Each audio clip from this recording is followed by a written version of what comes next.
Hi, this is the AI Storyteller. I'm Mark. This issue, we will explore the novel Night at the Circus by British author Angela Carter. Before delving into the analysis, let's first learn about an English literary award. Apart from the famous Booker Prize, there is another award called the James Tate Black Memorial Prize, commonly known as the Black Literature Prize. It was established in 1919 and is awarded biennially, honoring one work of fiction and one work of nonfiction. Many renowned English authors, such as D.H. Lawrence and Graham Greene, have received this award. Throughout the 20th century, any writer recognized by the James Tate Black Prize held significant stature during that period. In 2012, to commemorate the approaching centenary of the Black Literature Prize, the judges decided to select one novel from all the previous winners as the greatest work in its history. Ultimately, this honor was bestowed upon Night at the Circus. Night at the Circus surpassed the representative works of numerous famous authors from over a century, and this achievement faced little questioning. There are likely two main reasons for this. Firstly, Night at the Circus is exceptionally unique, and whether in the past or present, it is challenging to find a similar novel in the British literary scene. Secondly, its author is Angela Carter, who, for half a century, was an overlooked genius by literary critics. Upon her death in 1992, Carter's obituary swept through newspapers and television across the British Isles. After her passing, BBC even produced a documentary where English writers from both sides of the Atlantic voluntarily appeared to pay tribute to her.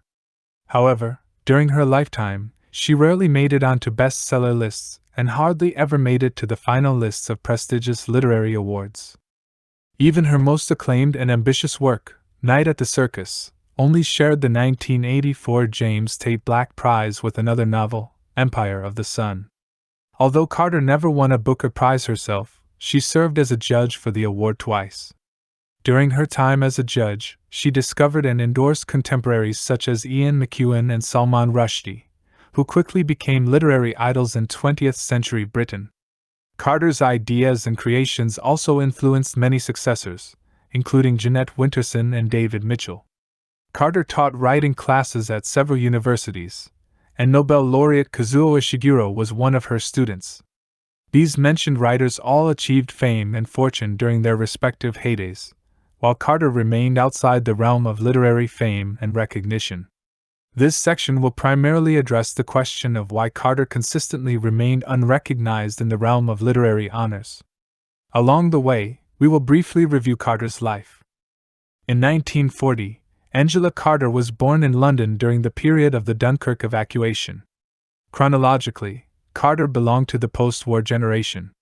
However, unlike most British children of her time, the war did not cast a shadow on her life as she was sheltered indoors, leading a life of indulgence and pampering.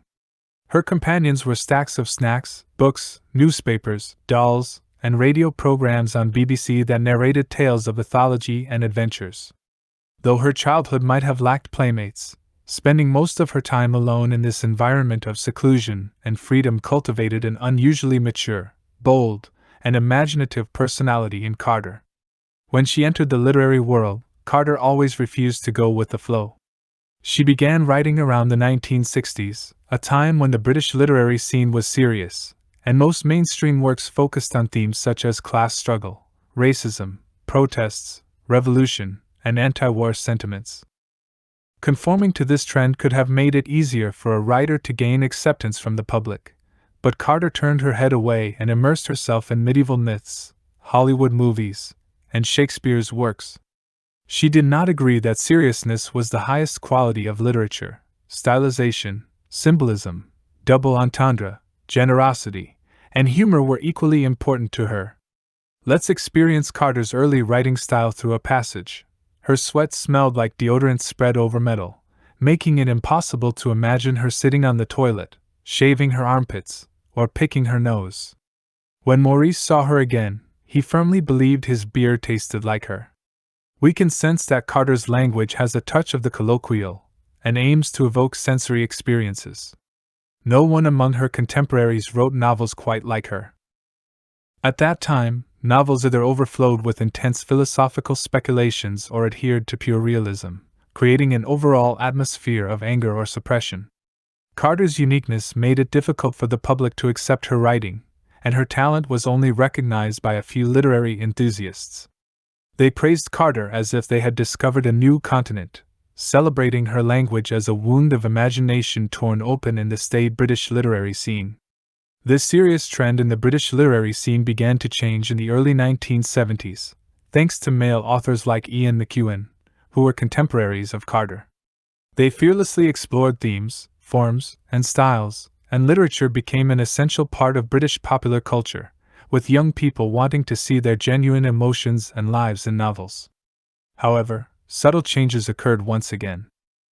Although Carter, like those authors, drew influences from films and music, she believed that these elements merely happened to appear in her novels and should not be misconstrued as defining her work.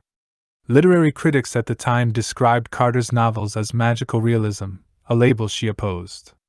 When she realized that multiculturalism had become a symbol and a label for other writers, used to reap literary dividends, she chose to draw a clear boundary once more. The most evident example of Angela Carter's defiance can be seen in her relationship with feminists. During that time, female characters in most English literature were often portrayed as either innocent and harmless or serious and profound. However, in Carter's works, female characters were frequently depicted as sensual barmaids, smoking and behaving just like men, using coarse language, and never giving men the upper hand. As a result, she was idolized by feminists. At a party, a female editor from a national newspaper once publicly praised Carter as the role model for women in the new century. However, Carter responded, "My dear, you don't quite understand me, do you?" A few years later, she wrote a book discussing the Marquis de Sade, openly defending this male figure whom feminists despised. For context, the Marquis de Sade was a French erotic literature writer and considered an extreme misogynist. Carter always defied convention and refused to be easily defined, which created a divide between her works and the prevailing critical framework at the time.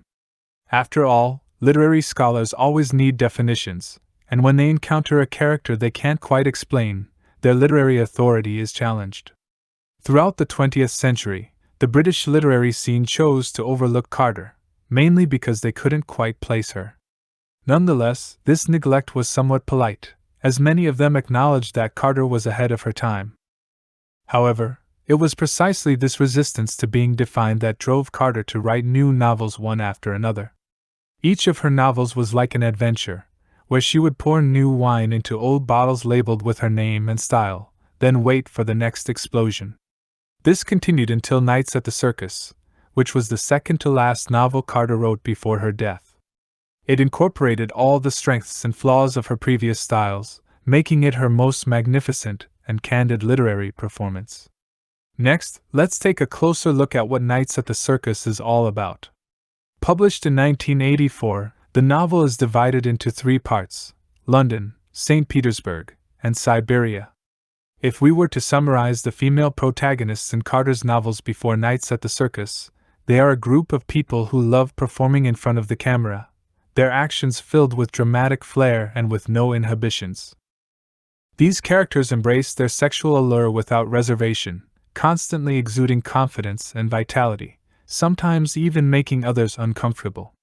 The protagonist of Nights at the Circus, Fevers, stands out among these theatrically styled female characters, as she is even more fearless and confident.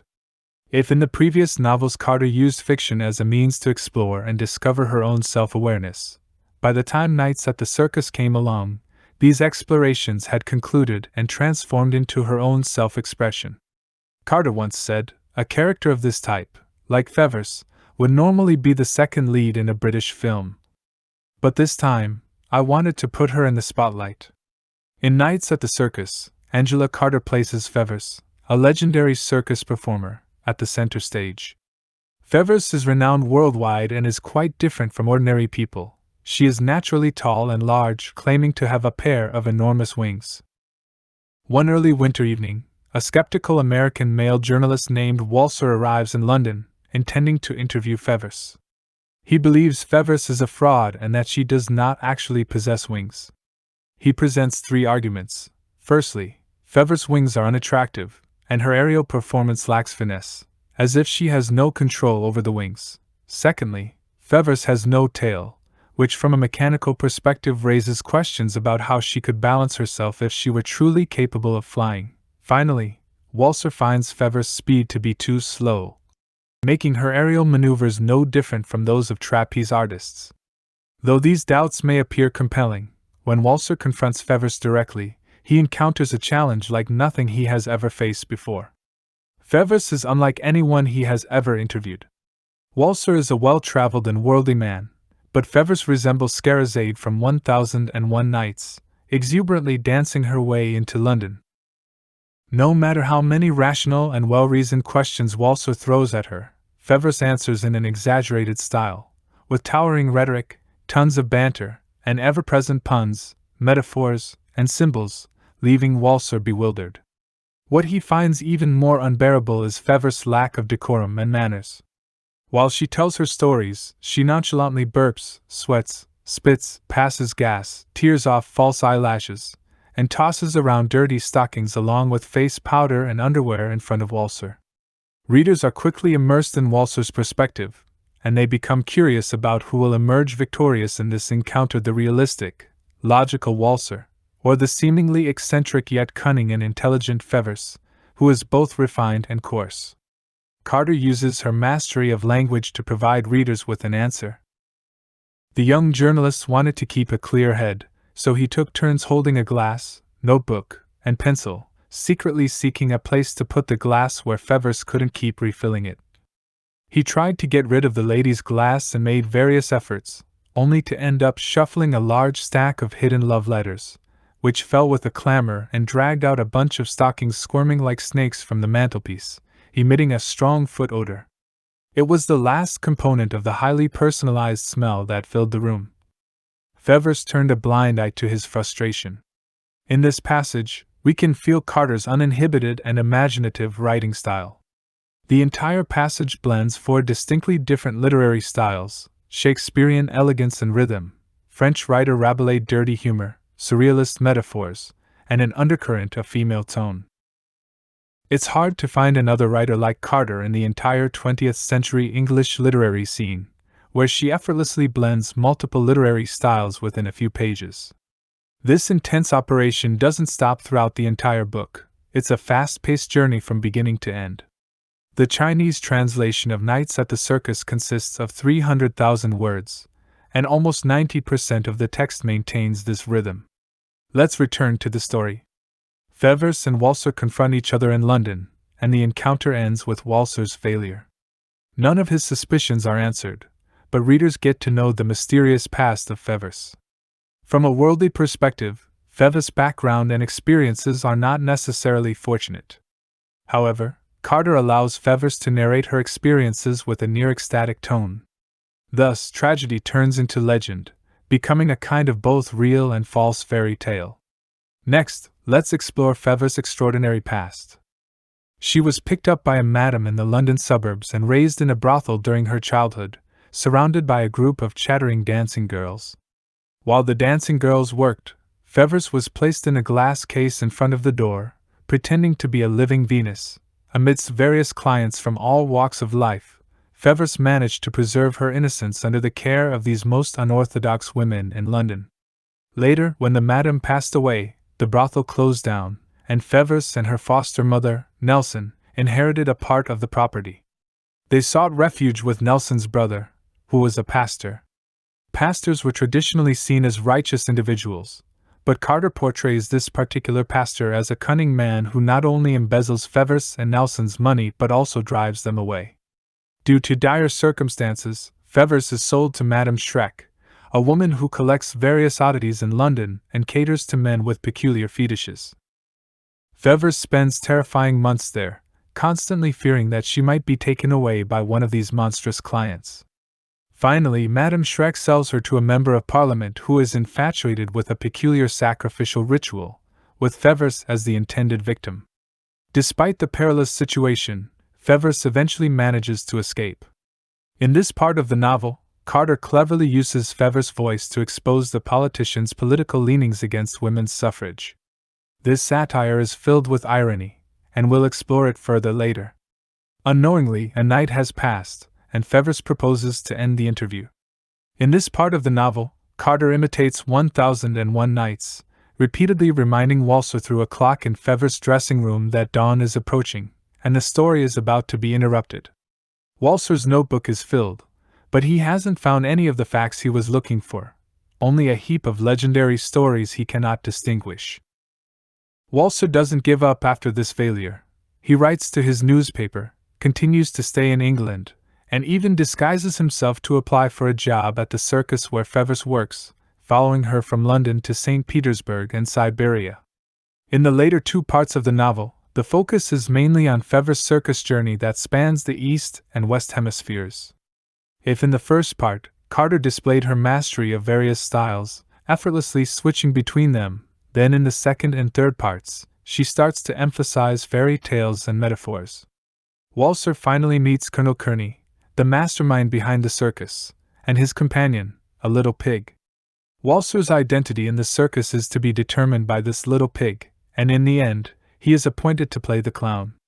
The colonel tells him, "Welcome to the world of entertainment." The world of entertainment is a crucial keyword throughout the second part, filled with rich imagery and metaphors. It signifies populism, performance, disguise, and freedom. As Walser dresses up as a clown and looks at himself in the mirror, he starts to feel dizzy. Carter describes it as the dizziness of freedom, a freedom that plays with existence and language. To play the role of a clown, Walser has to learn how to entertain people, how to take risks, and how to interact with the strangest things in the world. An educated ape wearing an academic gown becomes his teacher. He also shares a living space with a misogynistic strongman, a dwarf, and a series of other characters that are virtually fantastical yet exist in reality. Like Fevers, they all defy conventional logic, carrying a fictional air, each with their peculiar and sad stories of destitution and hardship. However, in the circus tent, sorrow is replaced by entertainment. You can think of it this way: if in the first part, Walser had to deal with one Fevers, in the second and third parts, he faces a group of Fevers. In the latter two parts of the novel, Carter's language is slightly less flamboyant but carries more grandeur. For example, she writes, "It looked as though they were shaking the very room to bits. The purple Petersburg night was sticking jagged wedges into the walls around the long table, and around that table, these buffoons were romping, without an atom of fun, in a dance that could summon the end of the world." In the context of St. Petersburg, this kind of writing easily recalls the noble balls that the Russian literary giants were adept at describing. However, considering that the attendees of this ball are all lower-class people with a mouthful of nonsense, Carter's approach carries a strong sense of irony. As Walser spends more time in the circus, his intellectual framework seems to be washed away day by day with the repetitive laughter. Carter continually presents dreamlike fairy tales in the novel. These fairy tales are not the sweet stories used to lull children to sleep. They are both terrifying and incredible, sometimes bold, sometimes sad. Through their entertaining narration in the circus tent, they acquire entirely new meanings. Waldo has gradually forgotten his original purpose. He not only assimilates into the circus but also, in an accident, instinctively saves a woman who is part ape. However, he ends up breaking his right arm and can no longer continue his work as a writer. At the same time, his true identity is exposed. Fevers recognizes Waldo, and their relationship evolves from adversaries to lovers. In the novel's final part, while the circus train is en route to Siberia, it is blown up by a group of outlaws. Fevers is injured and taken captive, while Waldo, in an amnesic state, is taken away by a shaman to be used as an experiment for the shaman's religious ritual. In eastern Siberia, shamanism is prevalent, and shamans are considered intermediaries between humans and gods. In this section, Carter's language undergoes a significant shift, describing the shaman's peculiar rituals in a way reminiscent of the short stories of Argentine writer Jorge Luis Borges. On the other hand, the language used to depict Fevers and the kidnappers becomes cold and melancholic, stating that they drown their sorrows in drink, only to find more sorrows. The more they drink, the more they cry, as if what went in had to come out. In the novel's ending, Fevers and Waldo finally escape and reunite on a circus bed. The atmosphere immediately returns to the fervent revelry of the circus. The ending echoes the beginning as the two protagonists engage in a passionate dialogue, revealing the most intriguing mystery of the entire work. Fevers' wings are real, and she can indeed fly. This ending can be interpreted in at least two ways. One interpretation is that we can glimpse traces of Carter's resistance against mainstream literature from the novel's plot. Waldo represents the serious trend Carter encountered when she first entered the literary scene, emphasizing reason and reality, skilled at logical thinking, and adhering to a rigid system of conduct. In contrast, the circus Fevers lives and resembles the diverse and vibrant British literary scene of the 1970s. As the center of the entire circus, Fevers does not explain the numerous mysteries surrounding her and is unconcerned with any slander, defamation, or questioning. We can speculate that Carter, through the character of Fevers, in a way, affirms and transcends her own self-worth. Another explanation is that this ending clearly carries feminist implications. The setting of Nights at the Circus is in 1899 when the discussion about women's suffrage in the UK was becoming increasingly intense. As mentioned earlier, the would-be assassin, the Member of Parliament, also expressed his opinion that women should stay at home and not bother with voting. The novel's conclusion, with Fevers finally flying, can be seen as a triumphant feminist statement, asserting women's right to soar and be free, breaking free from societal constraints and prejudices. You are absolutely right. The novel Nights at the Circus explores the typical misconceptions and prejudices that exist regarding women's capabilities and potential, much like the crude and arbitrary judgments made by those who refuse to believe in Fevers' wings. Many women are forced to conform to these stereotypes, concealing their true talents. Fevers, despite having wings, implies that her wings might be fake to satisfy the public's prying curiosity and conform to societal expectations of women. Interestingly, by playing on this ambiguity, Fevers continuously piques the curiosity of others, which in turn grants her enduring fame and financial success. This approach not only enables her to achieve financial independence but also serves as a clever and ironic retaliation against the biased society of that time. In the novel, Fevers playfully fools the entire world, while outside the fiction, Carter successfully crafts a character who is the most confident, fearless, cunning, and yet compassionate female aerialist in all her works. Carter loves to use the phrase soaring to new heights to describe Fevers, a posture that embodies breaking free from constraints and embracing freedom. Therefore, we can further expand the significance of the ending to encompass the broad pursuit of individual freedom by people in general, and it completely makes sense. The main plot of Nights at the Circus has been thoroughly examined. Carter initially wanted to write a bewildering epic of a novel involving numerous characters in a grand comedy. Clearly, she achieved this vision. This novel is an unabashed kaleidoscope of literature, and one can discern traces of various literary genres from the 20th century within it. Remarkably, these conflicting elements are transformed and blended by Carter's pen, unified under the vivacious and exuberant tone.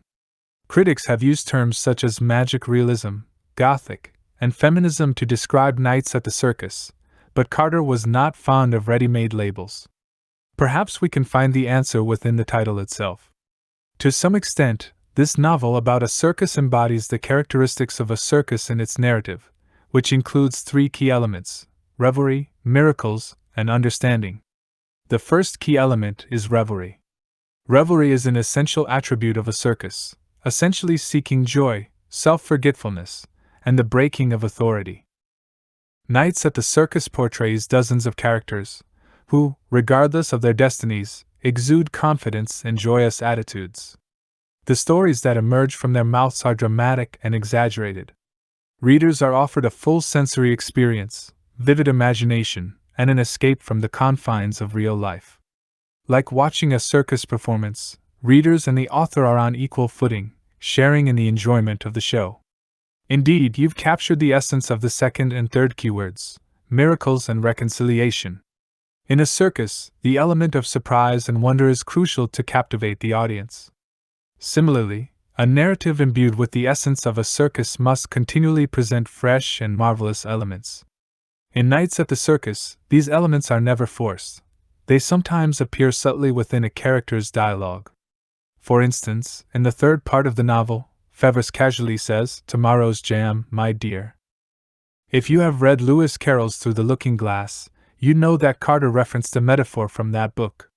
Tomorrow's jam refers to something desirable but out of reach. Such examples are abundant throughout Nights at the Circus, making the translation and comprehension of the novel quite challenging.